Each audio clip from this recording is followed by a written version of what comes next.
Saudara-saudara yang terkasih dalam nama Tuhan kita Yesus Kristus, kita bersyukur kalau hari ini kita bisa kembali dalam program belajar Alkitab harian. Kita akan lanjutkan studi kita dalam kitab Bilangan pasal 1 ayat 47 sampai 54. Seperti biasa, sebelum kita merenungkan firman Tuhan, mari kita nyanyikan nyanyian pujian nomor 246, Ku percaya pada Yesus. Kita nyanyikan ayat yang ketiga.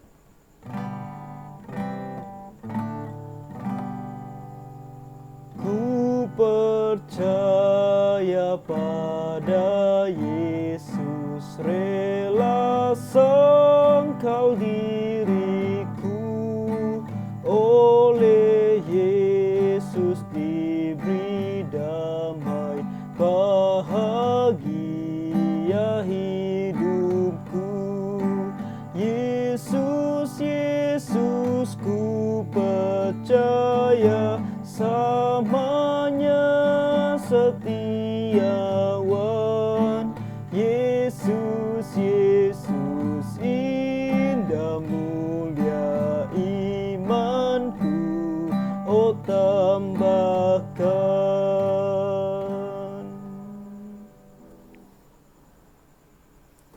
Mari kita sama-sama membuka Alkitab kita, Bilangan pasalnya yang pertama, ayat 47 sampai 54. Dan di sini kita melihat tentang kekhususan yang didapatkan oleh satu suku. Kita sudah melihat 12 suku kemarin, dan kita melihat sekarang satu suku yang tidak ada dalam 12 suku tersebut, yaitu suku Lewi. Nah, kenapa suku Lewi tidak ikut dihitung? Karena di sini kita membaca ayat 47 dikatakan, tetapi mereka yang menurut suku bapa leluhurnya termasuk orang Lewi, dari suku Lewi, suku yang kalau kita membaca dalam kitab Keluaran, bagaimana ketika orang Israel menyembah patung, yaitu lembu emas, patung lembu emas. Kita melihat orang Lewi berdiri teguh, tidak menyembah kepada patung tersebut. Dan ketika Musa mengatakan siapa yang mau melakukan atau yang berada di sisi Tuhan, orang Lewi berdiri di sisi Tuhan. Mereka mau untuk mengikut Tuhan. Dan di sanalah Tuhan memberikan mereka bisa dikatakan hadiah, di mana Tuhan mengkhususkan suku ini kemudian menjadi satu suku yang sangat khusus untuk melayani Tuhan di rumahnya yang kudus. Tidak turut dicatat bersama-sama dengan mereka itu. Suku Lewi tidak ikut dicatat bersama dengan yang kita baca kemarin, orang laki-laki 20 tahun ke atas dan bisa berperang. Ayat 48 dikatakan, sebab Tuhan telah berfirman kepada Musa. Bukan karena Tuhan mau mereka bermalas-malasan, mereka tidak ikut di dalam apa yang akan dihadapi orang Israel, tapi mereka akan melakukan satu hal yang nanti kita akan membaca juga menjadi hal yang paling penting. Ya, kita di sini 49 dikatakan, hanya suku Lewi janganlah kau catat dan janganlah kau hitung jumlahnya bersama-sama dengan orang Israel. Mereka adalah satu suku yang sangat khusus. Mereka bukan suku yang bisa disamakan dengan suku lainnya. Kalau suku yang lainnya kamu hitung dan mereka akan pergi berperang, kalau suku yang satu ini tidak. Mereka berbeda. Kenapa mereka berbeda? Dikatakan di ayat 50 dikatakan, tetapi tugaskanlah mereka untuk mengawasi kemah suci. Karena tugas mereka bukan untuk berdiri di depan dan berperang, tapi tugas mereka adalah untuk mengawasi kemah suci, tempat hukum Allah dengan segala perabotan dan perlengkapannya. Jadi segala hal yang berkaitan dengan kemah suci itu adalah tugas tanggung jawab orang Lewi untuk menjaga. Dan dikatakan di sini mereka harus mengangkat kemah suci dengan segala perabotannya, mereka harus mengurusnya dan harus berkemah di sekelilingnya. Jadi mereka yang membawa, mereka yang mengangkut. Ketika mereka nanti akan berjalan, mereka akan mengangkut. Dikatakan 51, apabila berangkat, kemah suci harus dibongkar oleh orang Lewi. Jadi mereka yang bongkar, mereka yang angkat. Dan apabila berkemah, mereka yang berhenti, beristirahat, berkemah, kemah suci harus dipasang oleh mereka. Jadi mereka yang membuat, mereka yang membangun kemah suci. Sedang orang awam yang mendekat harus dihukum mati. Nah, kita harus melihat konteksnya kembali supaya kita jangan salah paham bahwa kemah suci ini kenapa diangkat, kenapa dipasang kembali, karena mereka memang dalam perjalanan. Mereka ingat mereka masih di Gunung Sinai dan mereka akan segera berjalan di padang gurun menuju tanah perjanjian. Jadi ada kalanya di mana mereka berjalan, di orang Lewi mengangkat, membongkar dan mengangkat. Ketika mereka berkemah, orang Lewi akan berhenti dan memasang kembali kemah suci tersebut. Jadi ini adalah tugas yang khusus. Dan di sini dikatakan di ayat 51 bagian terakhir tadi dikatakan sedang orang awam yang mendekat harus dihukum mati. Orang awam di sini orang yang bukan dari suku Lewi. Nah, kenapa mereka harus dihukum mati?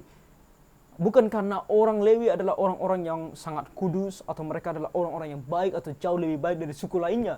Nah, setiap pribadi mereka juga adalah orang berdosa yang diselamatkan oleh Tuhan, sama seperti orang Israel lainnya. Lalu kenapa mereka menjadi orang yang kelihatannya begitu kudus? Artinya mereka bisa memegang apa yang menjadi bagian dari kemah suci, sedangkan orang lain mati. Kenapa mereka tidak mati? Jawabannya adalah karena mereka yang diperintahkan oleh Tuhan, yang dikhususkan Tuhan untuk melakukan perintah ini atau melaksanakan tugas ini. Tugas orang lain adalah untuk menjaga keamanan, contohnya berperang, sedangkan tugas mereka adalah menjaga kemah suci. Jadi setiap orang memiliki tugasnya masing-masing. Orang tidak bisa mengatakan, oh aku mau tugas yang ini, aku tidak mau tugas yang itu. Kita sebagai orang Kristen juga sama. Di dalam kehidupan kita sebagai orang Kristen, kita tidak bisa membanding-bandingkan hidup kita dengan orang lain. Oh aku mau menjadi seperti ini, aku mau menjadi seperti itu. Kenapa aku tidak seperti dia atau dia seperti aku? Tidak. Setiap kehidupan kita ada fungsinya masing-masing sesuai dengan apa yang Tuhan rencanakan di dalam kehidupan kita sehari-hari. Dalam kehidupan kita melayani Tuhan. Ada saja cara Tuhan untuk melakukan atau menggenapi rencananya dalam kehidupan kita. Dan situasi, keadaan, di mana kita lahir, suku apa kita, semuanya itu sudah diatur oleh Tuhan sedemikian rupa supaya rencananya, kehendaknya terjadi dalam kehidupan kita. Yang perlu kita lakukan adalah tunduk kepada apa yang Tuhan mau. Dan itu yang kita lihat di sini. Kalau kita membaca ayat-ayat selanjutnya, dikatakan ayat 52, orang Israel harus berkemah masing-masing di tempat perkemahannya dan masing-masing dekat panji-panjinya menurut pasukan mereka. Jadi orang Israel lainnya mereka berkemah di suku mereka masing menurut panji-panji, artinya menurut pasukan mereka, dan mereka siaga untuk berperang. Sedangkan orang Lewi haruslah berkemah di sekeliling kemah suci. Jadi mereka tidak berada di luar, mereka tidak menjaga keamanan, mereka ada di sekeliling kemah suci, tempat hukum Allah, supaya umat Israel jangan kena murka. Orang Lewi haruslah memelihara kemah suci, tempat hukum itu. Dan di sini kita melihat bahwa apa yang dilakukan oleh orang Lewi ini adalah suatu hal yang bisa dikatakan jauh lebih penting dari apa yang dilakukan oleh suku lainnya.